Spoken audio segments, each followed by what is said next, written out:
What is up, YouTube? Every now and then, life just calls for a simple arm day. Training is always needed to have specific programs and goals and missions, and you got to fix injuries and get stronger where your weaknesses are. Some days you just want to get a sick arm pump, and today's that day. So, going to be doing back and forth, supersetting bicep, tricep, having fun, get a nice little pump. I haven't had a pump RTD in a minute. These things have a shit ton of beta alanine in them, so I'm going to be itching my face off soon. Hopefully it leads to a good pump. I haven't really had any carbs today, so I'm relying heavily on the pre-workout. But yeah, that's kind of it. I'm gonna jump into trying some grow some juicy forearms, semi-pronated curl on the preacher bench, and then get to it. Do some serious grips. Try and do reverse grip with back grips. Oh. All dads have jack forearms, so I can't disappoint.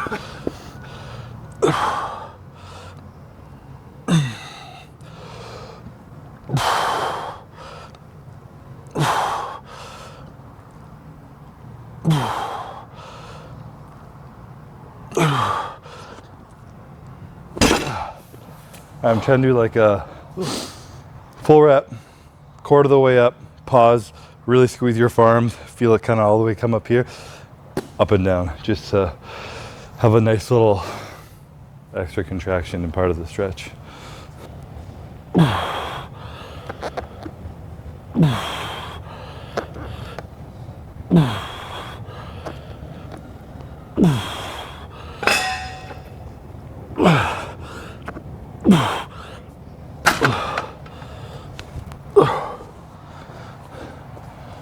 Do a similar thing in here, just focusing on the stretch of this movement. I'm doing a quarter rep, slight pause, and then back down again and all the way up just to really get that stretch. When you're pulling your elbow up like this in the decline position, you're stretching your tricep even more, so just getting the most out of being in that position while I'm down there.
Semi going back to my roots in this workout.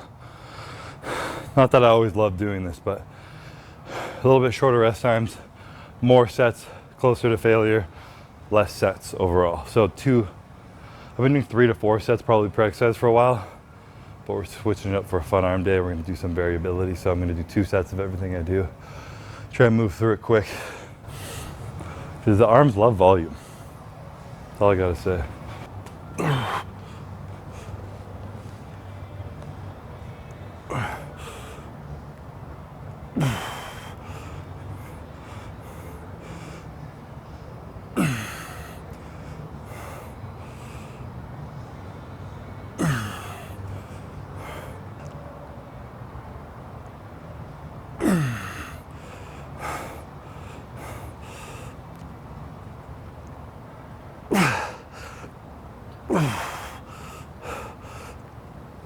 Oh, damn.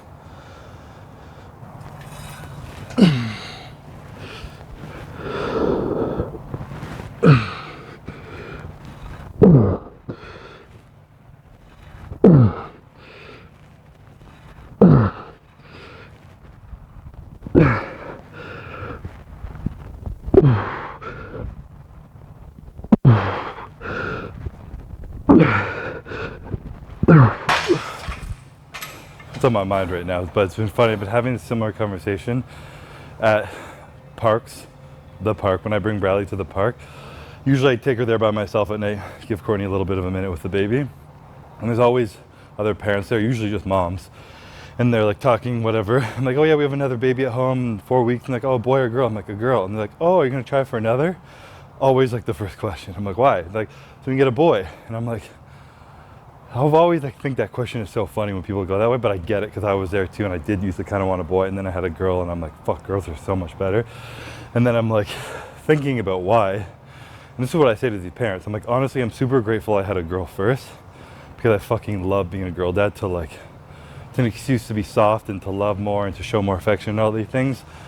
But having that thought made me realize, oh wow, little boys need that too. Like, just because it feels easier, in my experience at least, and I think in our culture, I don't want to assume, to show more soft, gentle love towards, affection towards a girl than a boy. So I think a lot of people have sons and they're like, well, I need him to be tough. The world's hard. He got to shape up. If he falls and hurts himself, he needs to be tough. But often that just makes a more anxious, insecure boy who doesn't know how to feel or be seen in his emotions, so he doesn't access them, so he suppresses them, and then he numbs, and then it comes out in anger and has all these other issues. But people don't get it. And moms will literally be like, it's usually moms there, but they'll be like, well, that's my job.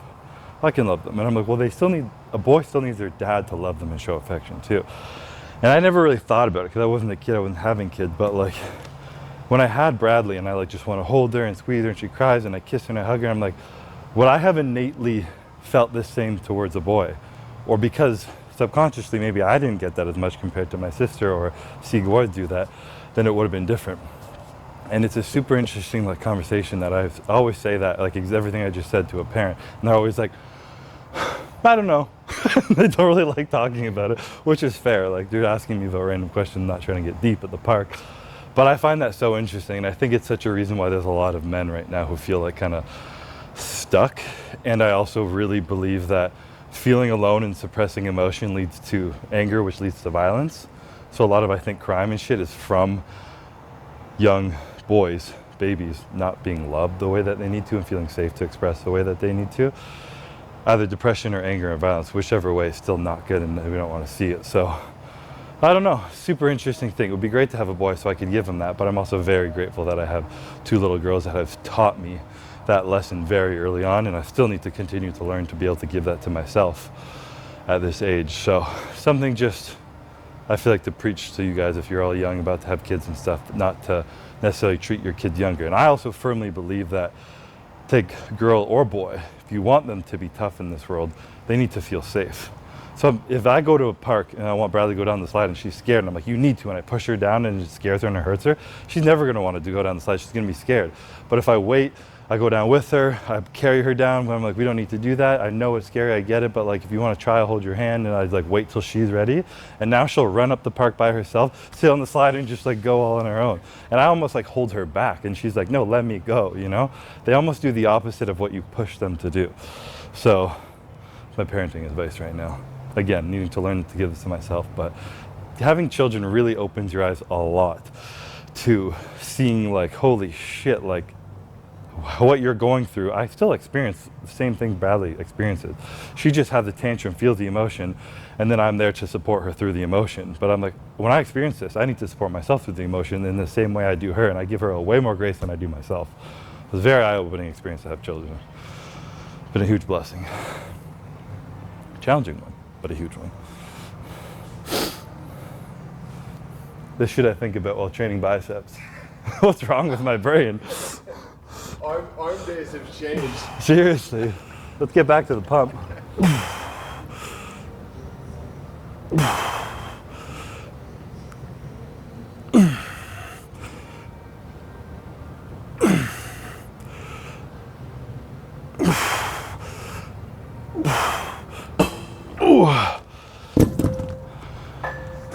Drop set.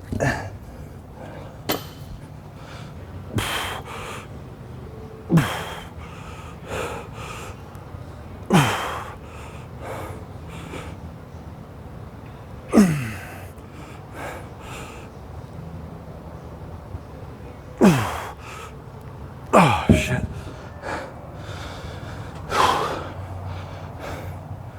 This will forever be my favorite bicep exercise. I also really think doing this more consistently, because I've already said this many times, you're strengthening yourself in a stretch position for better posture. But getting that deep stretch in your bicep and letting it hang and then contract, it's not very often you strengthen your bicep in this motion, but you're often use it and like fucking, if something falls or you like panic and grab something and pull, that's where people tear their biceps. If you're jacked and you just do this all the time and you build that adhesion so that your arm walks around like this and you're never strengthening it like that, that's how people tear their biceps. I don't want to do that. My biceps are small enough as they are. I'm not risking that shit.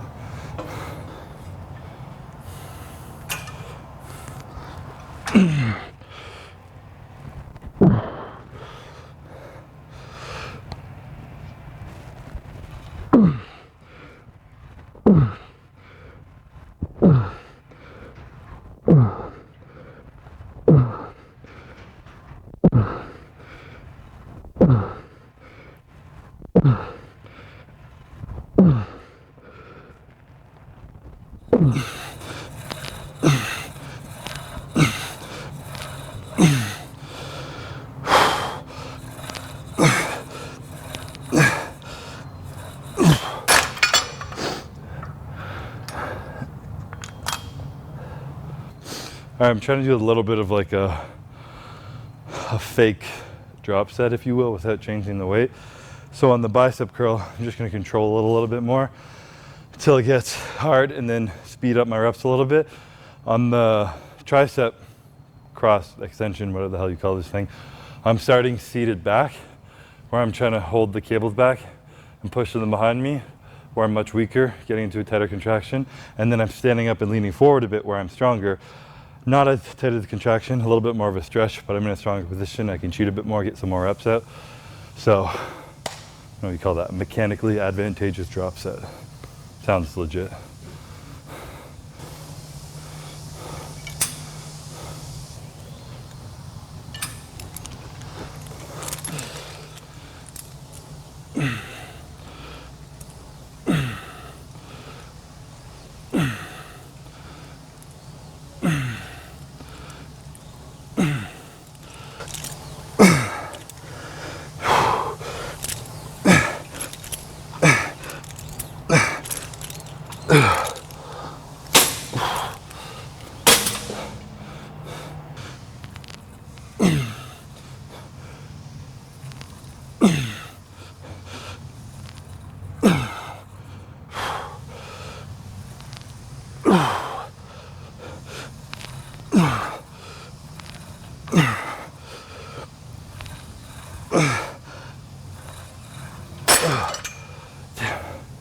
Heavier than I thought.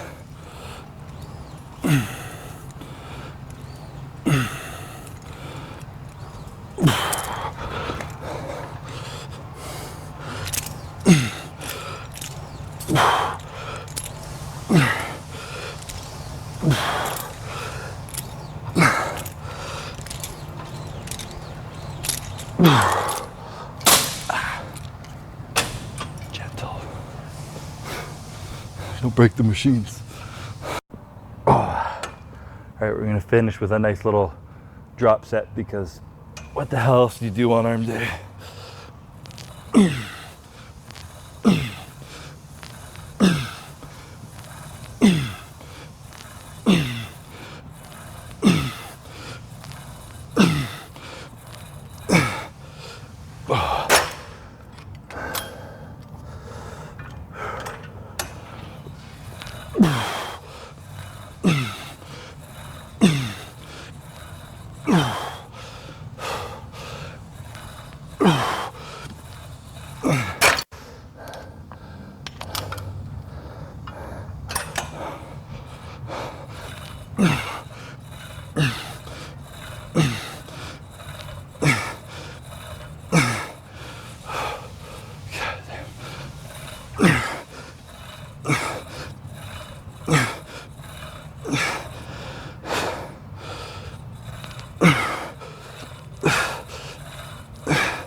I just wanted to get 30 reps, and that was harder than I thought.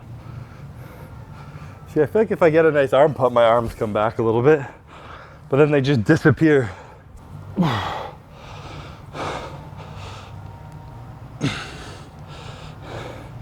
Yeah, you can tell they're just smaller because when they're full of blood, there's no detail, but there's still some size. But I'll take it.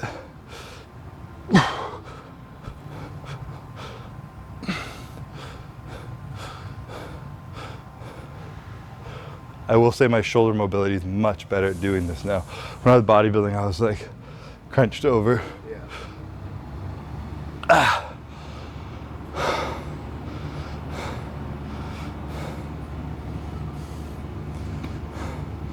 I don't know what to say other than that. It's Friday, the week's over.